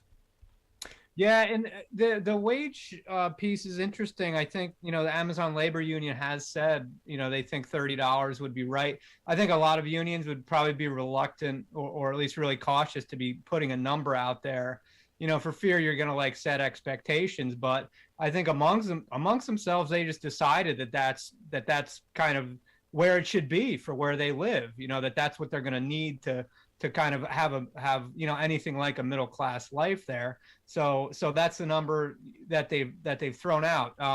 In bargaining, it could be tough to get there. Obviously, I mean, Amazon, I think in that area, it's probably in the low 20s would be like a good wage in one of those warehouses. So $30. I could see some workers saying that they didn't have confidence that the union would get that, but they're going into bargaining now, or at least they're supposed to be going into bargaining if Amazon if the union gets certified and if Amazon bargains in good faith. Yeah, but and here's the thing. think I'm sure you understand this as well as anyone, though. The reality is, if you're going into a contract negotiation, you're not going to go, "Hey, we'll take $22 an hour. That's what we're looking for." No, you're gonna set your goalposts, and then if you have to move back, you have to move back. But here's the reality, and this is where being a little bit older and being where I'm at, I remember 30 years ago where those warehouse jobs in today's dollars were paying upper 25, upper $30 an hour in today's wages. I remember those being good family sustaining union jobs that supported families, that supported communities, not these kind of things that we've got now that, hey, you'll make a couple of quick bucks. They're going to wear and tear you down to nothing and throw you away. This is why I'm thrilled the fact that they are pushing bounds and they are saying you're worth more than you think you are. For me, that's the message in this. Yeah, and I think the it's been a great success on Amazon's part, and really not just Amazon, a lot of companies, really the whole logistics industry, and the way they've kind of moved the goalposts on what's to be expected of these jobs. I mean, so much of this decades ago were Teamster jobs. You had really high union density in this industry, and that's not the way anymore. And now you do have a situation where a lot of people are they think it's right to get $15 in a pretty industrial job in a place that is not, this isn't frontline retail. Amazon, they've always kind of compared this work to frontline retail work, and they say, we pay 20 or 30% better than other retail jobs. This is not like working in the Gap. This is like you drive out to the warehouse and you work in an industrial setting, in what can be a very grueling job depending on what you're doing, a lot of repetitive motion. So they've kind of, the whole industry sort of moved the goalposts on what's to be expected out of a job like this, to the point where I think people are like, some people are happy just that it pays more than a fast food job, which is understandable, but these are like completely different jobs. Yeah, and it's not something you're going to do 20, 30 years from the people that I've talked to. These are short term. These aren't career jobs. And look, for me, that's the goal. I want to make sure that people have options. Look, if you want to go on and do other things, great, but we need to have jobs that people can support a family on, that can make a life on. It's just that simple. You're listening to the Rick Smith Show with Dave Jamieson. Dave's a labor reporter over at Huffington Post, huffpost.com, their website. Check out the incredible work he does. Now, I want to switch gears a little bit because we see the organizing, a lot of stuff going on. Starbucks as well. We're seeing campaigns across the country and big wins. I mean, I'll be honest. I'm surprised at the level of victory that we've been seeing. Interesting tack Starbucks is taking, though. We're raising wages. We're giving all kinds of sweeteners, all kinds of the bribing, but not for you evil union people. This right out of the playbook, isn't it? It is. I don't think anyone who's kind of like followed campaigns like this is surprised where it's headed. And even months ago, a lot of people I talked to, experienced lawyers and organizers, thought that this was where it was going to go. And I think a lot of people think that it's, at this point, maybe their best tactic that they have in the playbook. They've obviously failed to contain the organizing campaign itself. It's really spread all over the place. They're unable to stamp out the fires. So, the idea is, as one organizer put it to me, not from the campaign but elsewhere, he said, you give some fluffs to the people who you were going to give some fluffs to anyway, and and withhold it from the workers who are organizing. And Starbucks, what they rolled out was a package of pay and benefits. The only piece of which will apply to these union stores is what they announced last fall, which was a minimum wage, throughout the system of $15 an hour. But there's certain raises, and there's a new sick leave accrual, stuff that they're saying will not apply to those other folks. And so it raises questions about, are they bargaining in good faith?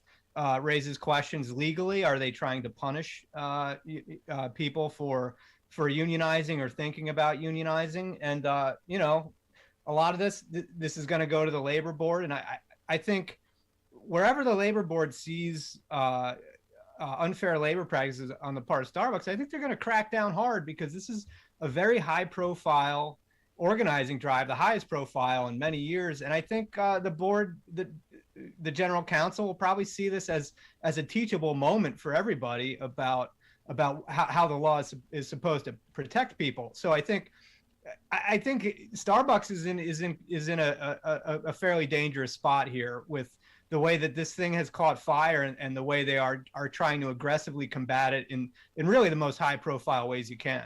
Yeah. Now, for me, the questions come down to, if you're doing this now, why now? Why didn't you do this before? And if you can do this now, why can't you sit down and negotiate and ensure that all of your employees get the same kind of benefits? Why are we now choosing this tact other than what we know it is? It's about the power and control, and it's not about open door policies and partnership and teamwork and all of the fluff words that they throw out there. It's about power and control, in my view. Well, they're trying to do a little hair splitting here, where they're saying, well, we can't unilaterally impose these new raises and benefits on workers who have unionized. And I mean, technically it's true that they can't unilaterally change the terms and conditions of work after workers have unionized and they're bargaining a contract, but they can bargain this stuff. And if you go to the union and say, hey, we want to give your folks raises and we want to give them more sick leave, the union's not going to say no. So it's kind of a show right now. And I think what remains to be seen is, like, how far is Starbucks going to take it? And are they actually, at the end of the day, really going to try to withhold pay raises and benefits that are going to go everywhere but the union stores? And I think if they, right now you kind of make a show of it and you hope that it will cool organizing in other places. The thinking here is that you're going to make other stores feel like Starbucks is going to take care of them without the union. That's the whole idea here. But are they, at the end of the day, are they really going to try to take it that far and withhold this stuff from the union shops? See, for me, this comes back down to, again, this is another one of those glaring neon light examples of something my grandfather always said. If a rich guy's going to take a buck out of his pocket to tell you don't need something, you better spend two to get it. The fact that they're spending all of this time, this energy, this resource, telling these workers that they don't need a union, to me, this is one of those things that just goes, glaring. I mean, neon flashing bat sign in the sky. You have to get this. This should be the message that comes out of this. There shouldn't be any, oh, well, they're going to take care of me now this time. This should be, oh my gosh, this is their signal that, yeah, I gotta have this. Or do you see it differently? Well, I think a really important piece of this is what the reaction is going to be among your typical worker out there who maybe doesn't have their mind made up on a union, because this can go two ways. You're either going to say, okay, Starbucks, it looks like they're trying to take care of us. Maybe I'll do what they say and keep this, quote unquote third party out of here. Or are people going to say, okay, they're giving us new benefits, and obviously they're giving them to us because this union is organizing and advocating on our behalf. So it can bounce a couple different ways, and it doesn't necessarily mean that this is a slam dunk for Starbucks. The union's job here is to go out and convince everybody that, yeah, Starbucks is doing stuff now. They're addressing the concerns that we've been raising for months now, and they're doing it because of the pressure that we brought. And so this can become an asset for the union if it's used the right way. Yeah, I've been reading a lot of the analysis on who the workers are, and look, these are young, energetic, educated workers. These are people who are told, go get those college degrees, go get a skin in the game, and they're working at a place like Starbucks, and they're realizing, as I've been saying for years on this program, yeah, go get your college education, go get the best job you can, but make all jobs good jobs, and even if you're only going to be at Starbucks 6 months, a year, 5, whatever, make that a great job you leave behind for the next person. For me, this is the message out of this, that every job should have dignity and respect and a living wage, and this is, to me, the kind of campaign that I think is important. Yeah, I think it's the same factors at play at Amazon too. As we saw at JFK 8, it's really kind of the same message that a lot of those workers brought. And I think why they were, really successful about it was how they were trying to make this about a sort of, decent middle class sustaining job, and trying to improve the work for anyone who's going to come in the door. And I think, that message has really, really resonated. And yeah, I think a big piece of the Starbucks campaign is the fact that, these workers, a lot of them have kind of a broad sense of really just justice at work and social justice. They're trying to, improve things in the best way they can. And so I think it's one reason that these campaigns have really seemed to catch fire. Yeah. Last question here. What are we paying attention to in the coming days and weeks at both Amazon and Starbucks? What are you watching out for? So, with Starbucks, the big question is negotiating this contract and what it's going to look like, or contracts, I should say. They've unionized 50 stores now. They've got another, almost 200 petitions out there. So we know they're going to keep getting more stores. The question is really, a lot of this is shifting to the bargaining table. Are they going to be able to negotiate a contract that has some gains in there, and what's it going to look like?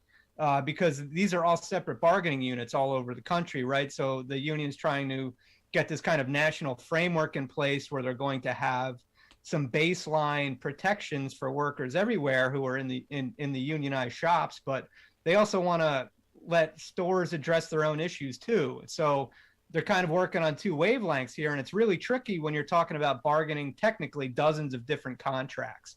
That also stretches Starbucks really thin. Where how sustainable is it for them to be fighting literally every union election that pops up and then try to bargain dozens of different contracts in cities all over the place? That's not sustainable either. So I think it really comes down to, can these Starbucks workers unionize enough shops that they really kind of bring Starbucks to their knees and get them to kind of negotiate something broad? With Amazon, I think that the ALU, they're going to need to build tons of public support, just like, Starbucks folks have.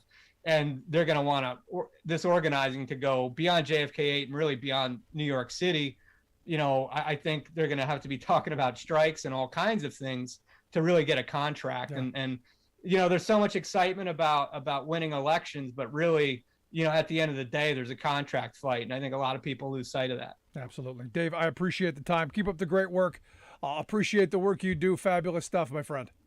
Rick, thanks for having me. Good stuff. Our good friend Dave Jamieson. Make sure you check out his work over at Huffington Post, huffpost.com, the website. We'll get links out on social media. You can check that out. Gonna take a quick break. Right back after this to wrap things up. Stick around. You're listening to The Rick Smith Show, where working people come to talk.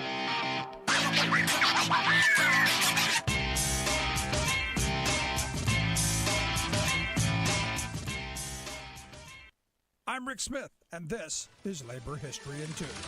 On this day in labor history, the year was 1886. This was one of the most significant days in U.S. labor history. A mass meeting of workers was called for that night in Chicago's Haymarket Square. The purpose of the meeting was to protest the police brutality that had killed and injured strikers at the McCormick Reaper plant the day before. Rally organizers were part of the movement demanding an 8-hour day. The rally was much smaller than organizers had expected. Rain began to fall as the last speaker was finishing when an army of 200 policemen appeared demanding the meeting disperse. Someone, unknown to this day, threw a dynamite bomb into the ranks of the advancing police. In the confusion of the moment, police began firing their weapons indiscriminately into the dark. When the smoke cleared, police had killed at least 4 in the crowd and wounded many more. A total of 7 policemen were killed. Most were killed by their own gunfire. In the aftermath of the event, unions were raided all across the country. The 8-hour movement was effectively derailed.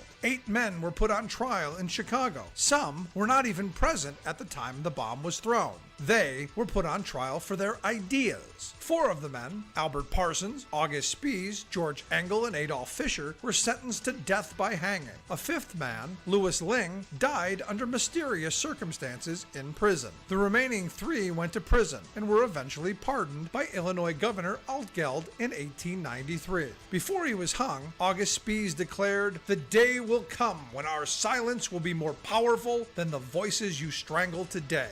His words proved true. The Haymarket Martyrs inspired and continue to inspire labor activists throughout the world. Labor History in 2 brought to you by the Illinois Labor History Society and The Rick Smith Show.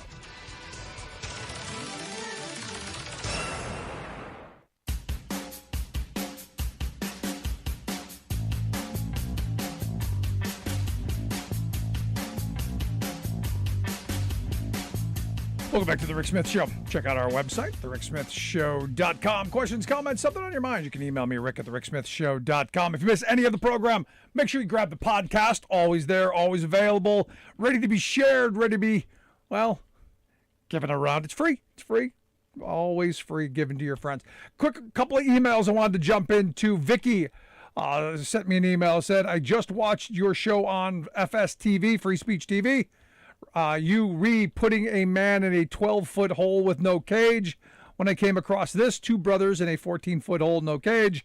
I'm storming mad at our right to work state. How horrifying. And she sent me an article from the Michigan Free Press, or Michigan Live, mlive.com, where 2 brothers and older guys, 59 and 68 years old, are down in a 14-foot deep trench, digging a drainage for a pole barn, and collapsed on them. And they didn't get out, clearly. And, the article is about how, the community is just devastated by the fact that, these guys were part of the community. These people were, part of the fire company. Everyone loved them, adored them. They're done. And why? Well, they didn't follow basic safety procedures. Couldn't happen to them. And, this is the reason I brought it up. And, also got an email from John. John wrote, saw your Free Speech TV show on trench collapses. This happened in our area a few months ago. Tragic. No one ever thinks it can happen to them. Thanks for talking sense. I've been a union carpenter for 20 years. It's the only way to work. Solidarity, brother. And he sends me this story from Indiana. 54-year-old guy was a project supervisor, evidently. Again, in a 19-foot underground trench, collapsed on top of it. There's no getting out of this. And this is the reason. And the reason I bring this up is we hear people, the job killing regulation. No, there's a reason. There's a reason you do this stuff. There's a reason you have regulations in place. There's a reason you have safety precautions so that these tragedies do not happen. But we never think it can happen to us. We never think it's going to be us this time. And that's, again, the reason why you put guardrails in place. It's the reason they're there. Now, you'll hear the right, it's a nanny state. I should be able to do what I want. And look, yeah, okay, go ahead. You want to knock yourself out and do that? Fine. And sadly, these people, they're not going to go home at night. As someone who is an advocate of workers' rights, as someone who believes we should be fighting for every worker to go home at the end of the day, when you're on the job, it has to be this way. You have to have safety precautions in place. You want to dig your own pole barn, you want to dig your own trench in your own backyard, and you want to roll the dice, that's on you. That's on you. That's on your family. That's your choice. And I'm actually okay with that. The old phrase of, play stupid games, win stupid prizes. I'm actually okay with that. I wish it didn't have to be that way, but I know how we are. But we're in this moment. Understand where we are as a country. We're in a moment as a country where there are forces that want to tear down all of those guardrails. They want to tear it all down under the guise of it's going to be your freedom. You're going to be able to do all the things you want to do because it's your freedom. When all we're really doing is we're tearing down guardrails and we're giving all of the power to the moneyed interests and to the corporate interests and to the powerful who continue to abuse that trust, the benevolent dictators. And the sad reality is we're going to all find out, as I said at the beginning, that eventually it's going to be our time. Eventually, we're not going to be pure enough for the dictators, because that's how it always works. That's how it always works. Love to hear your thoughts. You can email me, rick@thericksmithshow.com. If you missed any of today's program, make sure you grab the podcast. Take the program on the go wherever you go. Thanks so much for tuning in. We'll see you back here next time.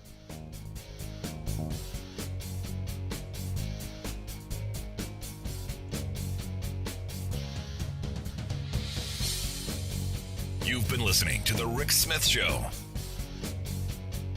Email Rick at rick@thericksmithshow.com.